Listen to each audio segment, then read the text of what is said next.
Hello students, আজকে আমি এই ভিডিওতে আলোচনা করব নবম শ্রেণীর ইংরেজি বইয়ের লেসন 9 অর্থাৎ একটি কবিতা দ্য নর্থ শিপ। কবির নাম ফিলিপ লার্কিন। কবিতাটি শুরুর আগে বলে তোমাদেরকে কবিতাটি ভালো করে বুঝতে হলে ভিডিওটি প্রথম থেকে শেষ পর্যন্ত দেখার অনুরোধ রইল। আর এই চ্যানেলে যদি তুমি নতুন হয়ে থাকো তাহলে চ্যানেলটিকে সাবস্ক্রাইব করে দেওয়ার অনুরোধ রইল। আর যারা যারা আগে থেকে সাবস্ক্রাইব করে রেখেছো তাদের জন্য অসংখ্য অসংখ্য ধন্যবাদ থাকলো। এবার দেখো কবিতাটি আমরা শুরু করি। দেখো কবিতার নাম হচ্ছে দ্য নর্থ শিপ। কবির নাম হচ্ছে ফিলিপ লার্কিন। নর্থ শিপ বলতে নর্থ কথার অর্থ উত্তর, আর শিপ মানে হচ্ছে জাহাজ, অর্থাৎ কবিতাটির অর্থ হলো উত্তরের জাহাজ। কবির নাম কি বললাম? Philip Larkin. এবার কবি এবং টেক্সটের সম্পর্কে এখানে কিছু বলা হয়েছে। দেখো কবি পরিচিতি সম্পর্কে এখানে প্রথমে দেওয়া আছে, তারপরে টেক্সটটা সম্পর্কে অর্থাৎ কবিতাটা কি বিষয়ে সেটা কিন্তু এখানে উল্লেখ করা হয়েছে। দেখো ফিলিপ আর্থার লার্কিন অর্থাৎ ফিলিপ লার্কিনের পুরো নাম হচ্ছে, ফুল নেম হচ্ছে ফিলিপ আর্থার লার্কিন, যিনি 1922-তে অর্থাৎ 1922 সালে জন্মগ্রহণ করেছিলেন এবং 1985 অর্থাৎ 1985 সালে মারা গিয়েছিলেন। ওয়াজ এ রিনাউন্ড ইংলিশ পোয়েট, একজন বিখ্যাত ইংলিশ কবি ছিলেন বা ইংরেজ কবি ছিলেন। অ্যান্ড নোবেলিস্ট মানে ঔপন্যাসিক, নোবেল থেকে নোবেলিস্ট, নোবেল মানে উপন্যাস আর নোবেলিস্ট কথার অর্থ হচ্ছে ঔপন্যাসিক। His first book of poetry, তার লেখা প্রথম কবিতার বই ছিল দ্য নর্থ শিপ। এই নর্থ শিপ কবিতাটি, এটাই তার প্রথম কবিতা। ফলোড বাই 2 নোবেলস, এরপরে তিনি দুটো নোবেল লিখেছিলেন। সেই দুটো নোবেলের নাম হচ্ছে বা উপন্যাসের নাম হচ্ছে জিল একটার নাম, and a girl in winter. ঠিক আছে। হি কেম টু প্রমিনেন্স, তিনি একজন স্বনামধন্য ব্যক্তি হয়েছিলেন in 1955 1955 সালে with the publication of his second collection of poems the less deceived, অর্থাৎ তিনি যখন তার দ্বিতীয় কবিতাটি প্রকাশ করেছিলেন 1955 সালে, তারপর থেকে তিনি একজন স্বনামধন্য ব্যক্তিতে পরিচিত পেয়েছিলেন।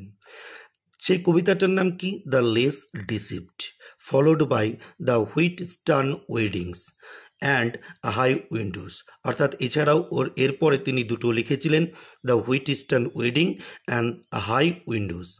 হি was offered the position of poet laureate in 1984 but he declined it, অর্থাৎ তিনি পোয়েট লরেট পদে ভূষিত হয়েছিলেন বা পদ পেয়েছিলেন। পোয়েট লরেট পদটা কি? পোয়েট লরেট হচ্ছে a kind of high regarded post for the poets in kingdom, অর্থাৎ রাজকবি বা সভাকবি বলা হয়। সেই সভাকবির পদ তিনি 1984 সালে পেয়েছিলেন, কিন্তু সেটা তিনি প্রত্যাখ্যান করেছিলেন। এরপরে আমরা আসবো কবিতা সম্পর্কে কি বলা হয়েছে। দিস পোয়েম ডিসক্রাইবস, এই কবিতাটি বর্ণনা করেছে দ্য জার্নি অফ 3 শিপস, অর্থাৎ 3টি যাত্রার ভ্রমণ, that head to different destination, যেটা ভিন্ন ভিন্ন গন্তব্যে গিয়েছিল। ঠিক আছে। হোয়াইল 2 শিপস রিটার্ন, যেখানে দুটো জাহাজ কিন্তু ফিরে আসে। অন প্রেসেস, আরেকটি জাহাজ কি করে? অন প্রেসেস ফরওয়ার্ড, সামনের দিকে এগিয়ে চলে। And faces perils to continue its long onward journey, অর্থাৎ সে অনেক বাধা বিপত্তি অতিক্রম করে, বাধা বিপত্তির সম্মুখীন হয়। ফেস কথার অর্থ মুখোমুখি হওয়া, পেরিলস কথার অর্থ সম্মুখীন হওয়া। Two continue its long onward journey, তার যাত্রা শুরু করার জন্য বা যাত্রা চালিয়ে রাখার জন্য বা বহাল রাখার জন্য সে কিন্তু অনেক বাধা বিপত্তির সম্মুখীন হয়। Almost like a symbol of aspiration, অর্থাৎ উচ্চাকাঙ্ক্ষার প্রতীকের মতো সে কী করে সেই জাহাজটি, দ্যাট ওভারকামস অল অবস্টাকলস, অর্থাৎ সমস্ত বাধা বিপত্তি কিন্তু জয় করে বা অতিক্রম করে। অবস্টাকলস কথার অর্থ হচ্ছে বাধা বিপত্তি। এরপরে আসবো আমরা কবিতাটা সম্পর্কে পড়বো। দেখো কবিতাটি খুব ভালো করে বুঝতে হবে। আই স, আমি দেখলাম, এখানে আমি বলতে স্বয়ং কবির ফিলিপ লার্কিনের কথা বলা হয়েছে। তাহলে আই স, আমি দেখলাম, 3 শিপস, 3টে জাহাজ, গো সেলিং বাই, পাড়ি দিচ্ছে বা পাড়ি দেয়। তাহলে আমি দেখলাম 3টে জাহাজ তো পাড়ি দিয়েছিল। ওভার দ্য সি, কোথায় পাড়ি দিয়েছিল? সমুদ্রের উপর। দ্য লিফটিং সি, উত্তাল সমুদ্রের উপর 3টে জাহাজ পাড়ি দিয়েছিল, সেটা কবি নিজের চোখে দেখেছিলেন। And the wind rose in the morning sky, এবং প্রভাতের আকাশে বাতাস উঠেছিল। And one was rigged for a long journey, এবং একটা দীর্ঘ যাত্রার জন্য সুসজ্জিত হয়েছিল। রিগড কথার অর্থ হচ্ছে দীর্ঘ যাত্রার জন্য সুসজ্জিত হওয়া জাহাজের, ঠিক আছে? অর্থাৎ রিগড মানে কি বললাম? নৌকা বা জাহাজের দীর্ঘ যাত্রার জন্য প্রস্তুত হওয়া বা সুসজ্জিত হওয়া। Next, the first sheep turned towards the West, অর্থাৎ প্রথম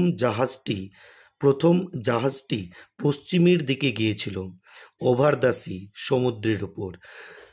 দ্য রানিং সি, রানিং বলতে প্রবাহমান, তাহলে মানেটা কি হলো? প্রবাহমান সমুদ্রের উপরে প্রথম জাহাজটি পশ্চিমের দিকে পাড়ি দিয়েছিল। And by the wind was all possessed, এবং তার বাতাসটাও কিন্তু ছিল খুব সুমধুর।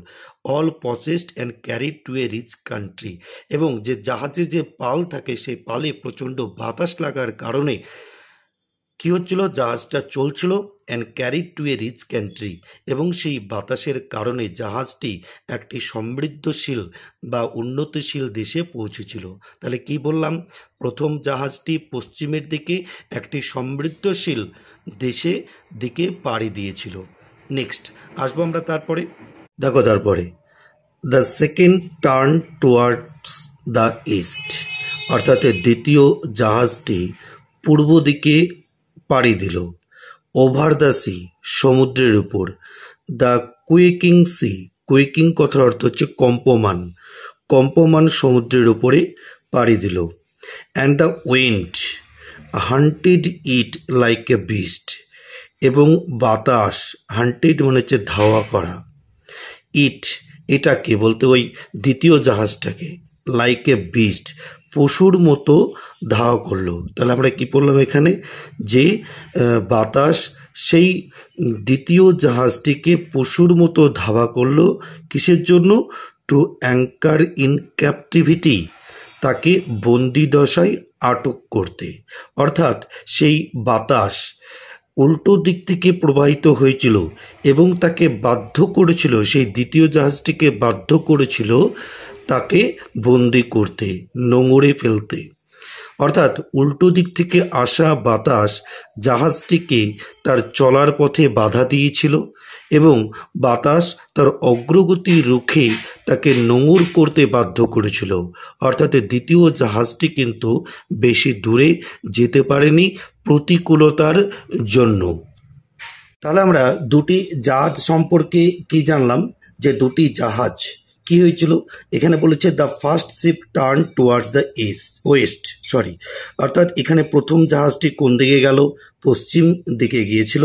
এবং দ্বিতীয় জাহাজটা, the second turn towards the east, এবং দ্বিতীয় জাহাজটা কোন দিকে গিয়েছিল? পূর্ব দিকে। এবার প্রথম জাহাজটি অনুকূল বাতাসের পূর্ণ সহায়তা পেয়েছিল বলেই কিন্তু খুব সহজে সেই জাহাজ একটি ধনী দেশে পৌঁছে গিয়েছিল। তাহলে প্রথম জাহাজটি ধনী দেশে পৌঁছে গিয়েছিল। কিন্তু দ্বিতীয় যে জাহাজ, সেই দ্বিতীয় জাহাজ কোন দিকে গিয়েছিল বললাম? পূর্ব দিকে গিয়েছিল। সেই কিন্তু উল্টো দিক থেকে ধেয়ে আসা বাতাসের বাধার সম্মুখীন হতে হলো সেই দ্বিতীয় জাহাজটিকে। সেই জন্য সে বাতাস তার অগ্রগতি রুখে দিয়ে তাকে নোঙর করতে বাধ্য করলো। অর্থাৎ এখানে বলেছে the wind hunted it like a beast, অর্থাৎ বাতাস তাকে পশুর মতো ধাওয়া করলো ঠিক আছে, বাতাস সেই দ্বিতীয় জাহাজটিকে পশুর মতো ধাবা করলো টু অ্যাঙ্কার ইন ক্যাপটিভিটি, তাকে বন্দি দশায় আটক করার জন্য বা বন্দি করার জন্য বা নোঙর করার জন্য। সেই জন্য বলেছে যে বাতাস তার অগ্রগতি রুখে দিয়ে তাকে নোঙর করতে বাধ্য করলো। নেক্সট দেখো, the third sheep drove toward the north, অর্থাৎ তৃতীয় জাহাজটি উত্তরের দিকে গেল। ওভার দ্য সি, সমুদ্রে। দ্য ডার্কেনিং সি, অর্থাৎ কালো অন্ধকার সমুদ্রে। কেন বলেছে কালো অন্ধকার সমুদ্র? কারণ প্রচণ্ড মেঘ উঠেছিল, সেই জন্য সমুদ্রটা কালো এবং অন্ধকার ছিল। But no breath of wind came forth, কিন্তু একদম একটুকু বাতাস কিন্তু এসেছিল না বা সেই সময় ছিল না।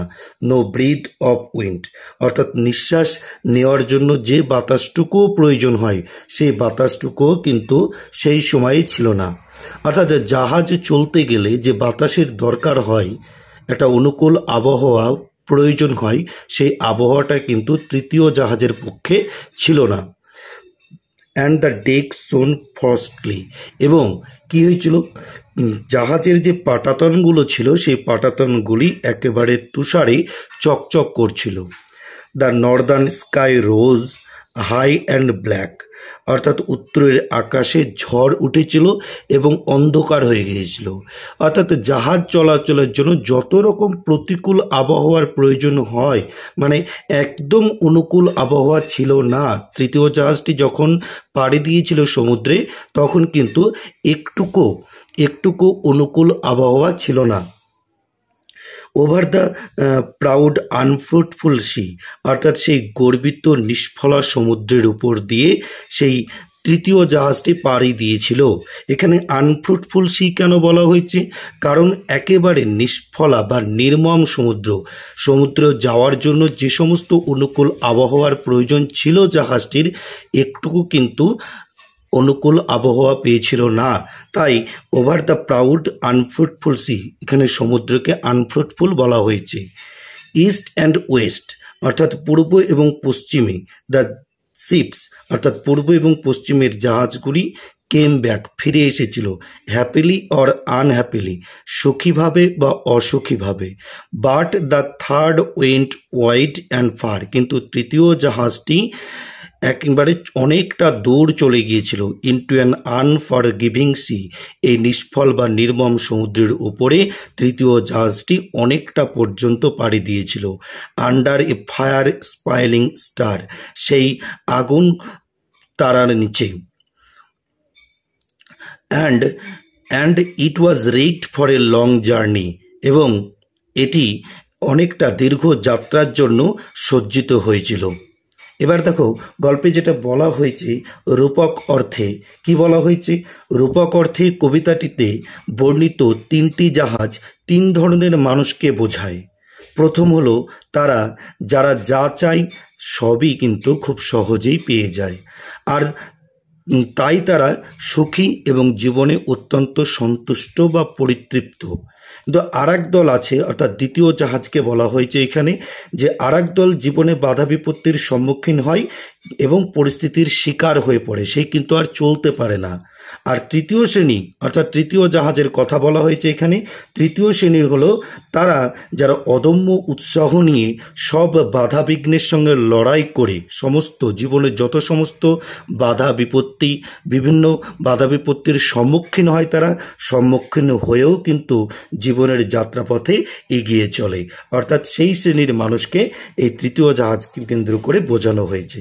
ঠিক আছে, বোঝা গেল। আর তাছাড়াও এখানে তিনটে জাহাজের যে প্রতীক অর্থে ব্যবহার করা হয়েছে, তিনটে জাহাজের প্রতীক অর্থে বলতে, the first ship symbolises a smooth sailing life, অর্থাৎ প্রথম জাহাজটি একটি মসৃণ জীবনের প্রতীক। The second ship depicts an unhappy life, এবং দ্বিতীয় জাহাজটি কি ফুটিয়ে তুলেছে এখানে? দ্বিতীয় জাহাজটি ফুটিয়ে তোলে একটি অসুখী জীবন, যে জীবনে অগ্রসর হতে পারে না বা এগিয়ে যেতে পারে না।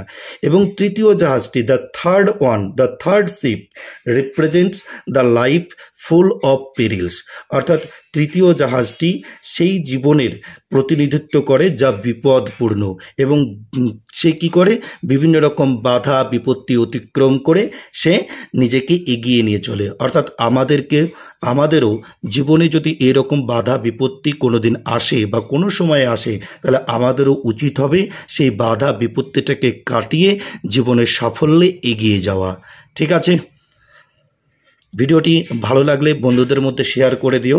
আর যদি কিছু জানার প্রয়োজন থাকে তাহলে অবশ্যই কমেন্টে কমেন্ট করে দিও, এবং মিনিং জানার দরকার থাকলে বা কোনো প্রশ্নের উত্তর জানার থাকলে কমেন্ট করে দিতে অবশ্যই কিন্তু ভুলবে না।